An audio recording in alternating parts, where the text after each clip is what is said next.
Hello guys, welcome to our YouTube channel. So guys, माझी आंघोळ झालेली आहे आणि सकाळचे वाजलेले आहेत 11:15.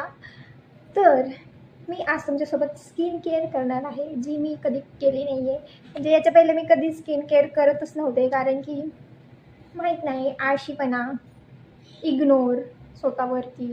तर आता मी माझ्यावरती खूप जास्त लक्ष देत आहे. जे दुसरे देत नाही ते मी आता स्वतः करते, माझ्यावरती लक्ष देते स्वतःवर. तर गाईज, तुम्ही पण स्किन केअर जर चालू केली नसेल तर आत्ताच या क्षणापासून करा, कारण की nothing is important than your self. So guys, start it. तर गाईज, मी काल ना, म्हणजे खूप 2-3 दिवसापूर्वी मी सिरम मागवलेलं, 10% विटॅमिन सी सिरम, ज्याच्यावरती मी एक व्हिडिओ पण बनवलेला आहे. तर आता मी हे यूज करणार आहे